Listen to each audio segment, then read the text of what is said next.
Jews by the mid-19th century, Industrial Revolution, did well, and they want to show off their wealth and to at least show that they're not less than their churches. So they build this fancy synagogue, which already has an organ on top. It's as beautiful as anything here in Prague. And they basically want to say, we have arrived. And they're not assimilated,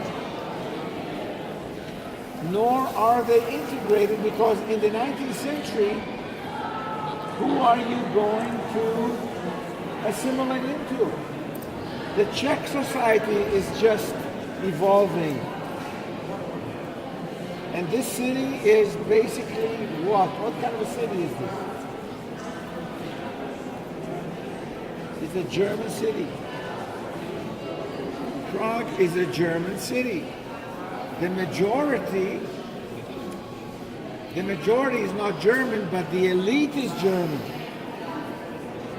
The mayor is German. And actually, democratically, it will be German only with the Jewish vote. To the chagrin of whom? Who will not like the fact that the Jews vote with the Germans? And that makes this into a German city. The Czechs. And what you will have here is a situation where you'll have the Prague Triangle. Prague is made of Germans, Czechs, a growing number of Czechs, and Jews. The Jews from 1790, although I told you the dates don't mean very much, because the emperor, Habsburg emperor, is German, he wants to reform his empire that just lost to the Prussians. He will modernize it. He will take away the feudal system, create a centralized state, make sure that everybody speaks German, that everybody goes to school, learns mathematics, geography, everything else. The Czech nationalism that is being developed, they say, oh, you want us to speak German? No way. And they will reinvent the Czech language. And along the streets that we pass, we will see a lot of statues of the first person that wrote the Czech dictionary, the first lady that wrote stories in Czech, Czech. Who are the only ones that accept German, embrace it with two hands, fall in love with it? The Jews. By that time, by the 19th century, the German population of Prague, being on the margins of the German Empire, the margins are always nationalists. Always nationalists. And therefore the German population here is Germanic. We call it Völkisch. The Jews identify with the Germans. And what do the Germans do? Say, we don't want you. We really don't want you. And being rejected from the Germans, the Jews will turn to the Czechs. And the Czechs will say, hey, you opted to be German. We don't want you. as a result of which the Jews in this Prague triangle remain in the middle. They're no longer the Jews of the past because they've already assimilated from that. They're rejected by the Germans. They're rejected by the Czechs. And where will they turn? This is really what Kafka is all about. Kafka says, I don't know if I'm German. I don't know if I'm Jewish. He certainly didn't see himself as Czech. In what language did Kafka write? German. Till today, the Czechs truly don't like Kafka. Truly, the Czechs, they say, we have better than him. He's very much part of German literature today, but not then. In other words, Kafka, in his own personal story, in the essence of his literature, really expresses this Jewish situation of not belonging. Of not belonging and basically seeking who are we, what are we,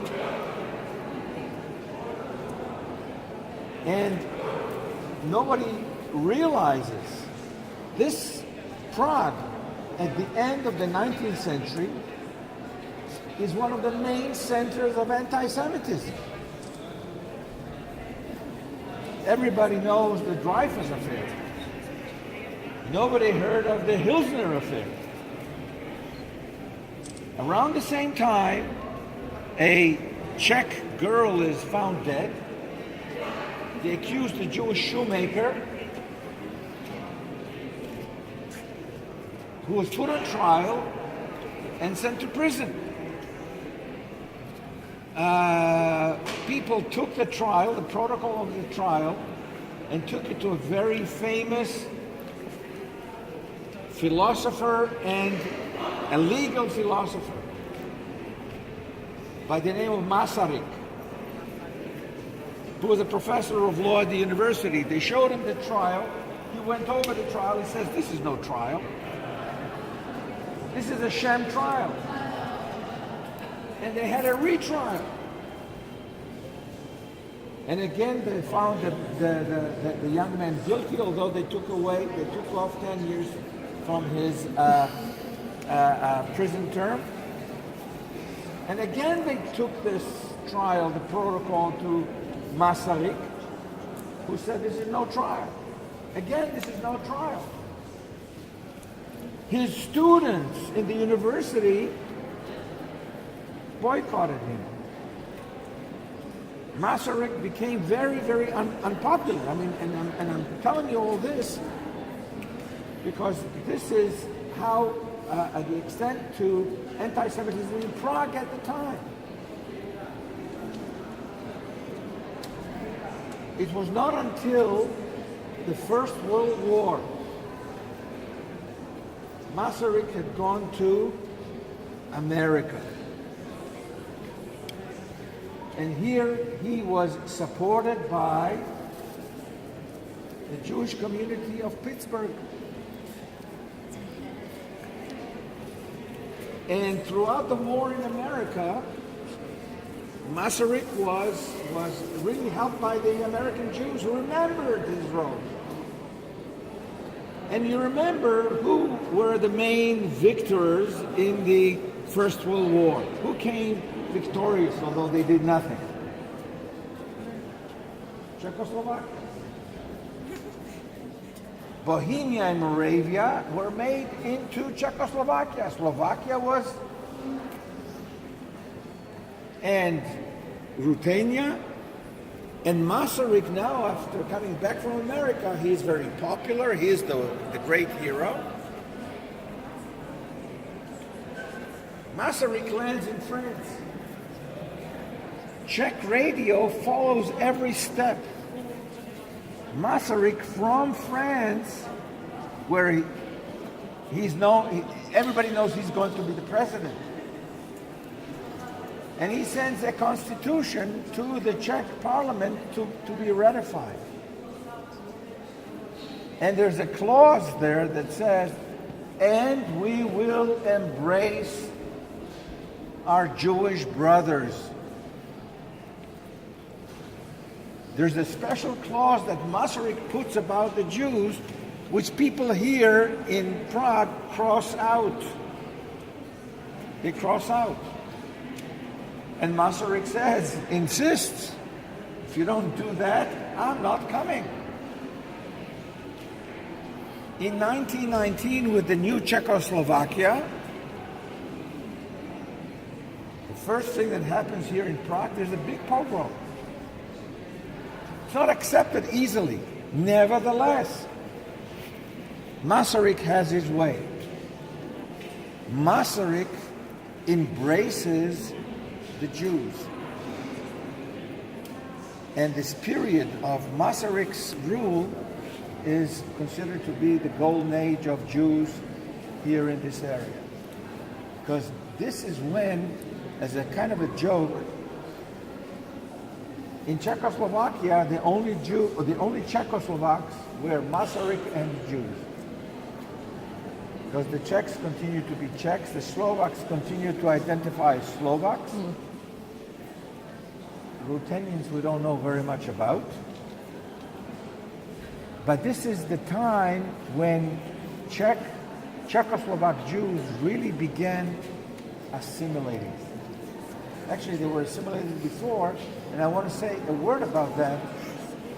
In the 1870s, when Jews wanted to assimilate, but they were rejected, what they did was steal in individually into culture. Yes, if you don't have an identity, you want to be German but you're rejected. You want to be a Czech but you're rejected. What kind of an identity will you have? Well, if you're a first-class violinist, then you're Mr. Weiss, the violinist. Being a violinist is an identity. Being a doctor is an identity. Being a painter is an identity. And at the end of the 19th century, Jews gradually, but individually, steal into culture.